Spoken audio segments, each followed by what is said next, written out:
नमस्कार, मैं रविश कुमार। 1 जुलाई से भारत में 3 नए कानून लागू होने जा रहे हैं। भारतीय न्याय संहिता, भारतीय साक्ष्य अधिनियम और भारतीय नागरिक सुरक्षा संहिता। पश्चिम बंगाल की मुख्यमंत्री ममता बनर्जी, तमिलनाडु के मुख्यमंत्री एम.के. स्टालिन ने गृह मंत्री अमित शाह को पत्र लिखा है कि इस कानून को 1 जुलाई से लागू ना करें, इन्हें टाल दिया जाए। कर्नाटक ने भी कई बिंदुओं को लेकर ऐतराज जताया है। इन राज्यों का कहना है कि बिना पर्याप्त विचार विमर्श के जल्दबाजी में तीनों कानून पास किए गए और लागू किए जा रहे हैं।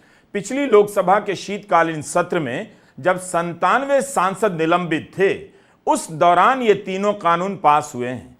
हमारा ये पहला वीडियो है। हम आगे भी वीडियो बनाएंगे इस पर, क्योंकि हमारे लिए और आपके लिए, दोनों के लिए समझना बहुत जरूरी है। क्यों पत्र लिखकर तमाम बार एसोसिएशन और स्टेट बार काउंसिल से अनुरोध किया है कि वे इन कानूनों के विरोध से दूर रहें। वकील भी तो प्रभावित होंगे, तो उन्हें विरोध क्यों नहीं करना चाहिए? विरोध करने से क्यों रोका जा रहा है? इस वक्त लाखों लोगों को ट्रेनिंग दी जा रही है। कहीं सरकार जल्दी में तो नहीं है? क्या उसे और वक्त नहीं देना चाहिए था? आज के ही इंडियन एक्सप्रेस में किरण पराशर और अरुण जनार्दन की खबर है कि कर्नाटक ने इस बात को लेकर ऐतराज जताया है कि तीनों कानून के नाम हिंदी में रखे गए हैं। कर्नाटक ने संविधान के अनुच्छेद 348 का हवाला दिया है कि संसद में जो विधेयक कानून के लिए प्रस्तुत होगा वो अंग्रेजी में भी होना चाहिए। राजभाषा अधिनियम 1963 में लिखा है कि जिन राज्यों में हिंदी को राजभाषा के रूप में स्वीकार नहीं किया गया है, उनसे अंग्रेजी में ही संवाद होगा। इसलिए इन विधेयकों को अंग्रेजी में पेश करना अनिवार्य है और उनका हिंदी में अनुवाद होगा। हमारे लिए भी सब कुछ नया है। मुमकिन है कुछ कमियां रह जाएं, लेकिन इस मुश्किल विषय का सामना तो करना पड़ेगा। हमने मूल रूप से सुप्रीम कोर्ट की वकील इंदिरा जयसिंह के लेख और इंटरव्यू को ही फॉलो किया है। कोशिश है इस पर हिंदी में बात हो, कुछ आप भी जोड़ें और कुछ आप भी पूछें।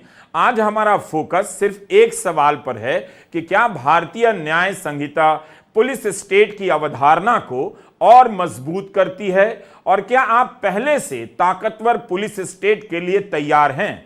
क्या आप इस वक्त पुलिस से इतना खुश हो गए हैं कि उसे और ज्यादा अधिकार देना चाहते हैं? दिया जाना चाहिए, लेकिन क्या ऐसे अधिकार दिए जाने चाहिए कि पुलिस ही आप पर हावी हो जाए? एक बार ठीक से सोच लीजिएगा। लेकिन 15 दिनों में जांच नहीं हो पाती है। इसका समाधान केवल 90 दिनों की हिरासत की अवधि बढ़ाने से नहीं होगा। अधिक पुलिस अधिकारी, सिपाही और जांच अधिकारी की नियुक्ति से ही इसमें सुधार आ सकता है। एक एक जांच अधिकारी कई केस की जांच कर रहा होता है। थाने में जांच अधिकारी के पास क्या सुविधा है, संसाधन है और उसकी टीम कैसी है, जरा पता कर लीजिए। कायदे से सरकार को पहले इसे ठीक करना चाहिए था, फिर उसके हिसाब से कानून में बदलाव लाना चाहिए था। अब होगा यह कि पुलिस जांच के नाम पर आपको पकड़कर सीधे 90 दिनों के लिए जेल में डाल सकती है। एक बार आप हिरासत में होने वाली मौतों और पुलिस की यातनाओं की खबरें जरा अखबारों से सर्च कर पढ़ लीजिएगा। यह भी कि इस देश में जब संपादक को अवैध रूप से गिरफ्तार किया जा सकता है, तो आप नागरिकों की क्या हैसियत है? भारत में 2020 से 2022 तक पुलिस की हिरासत में 4400 लोगों से अधिक की मौत हो चुकी है। यूपी में 900 से अधिक कैदी पुलिस की हिरासत में मारे गए हैं। इतना बड़ा बदलाव हो रहा है तो जाहिर है कुछ प्रावधान अच्छे भी होंगे, नए भी होंगे। जैसे पहले पुलिस किसी को कहीं से उठा लेती थी, कुछ दिनों के बाद उसकी गिरफ्तारी कहीं और से दिखा देती थी। अब गिरफ्तारी की वीडियो रिकॉर्डिंग करनी होगी, तो क्या यह रुक जाएगा? अब नहीं होगा।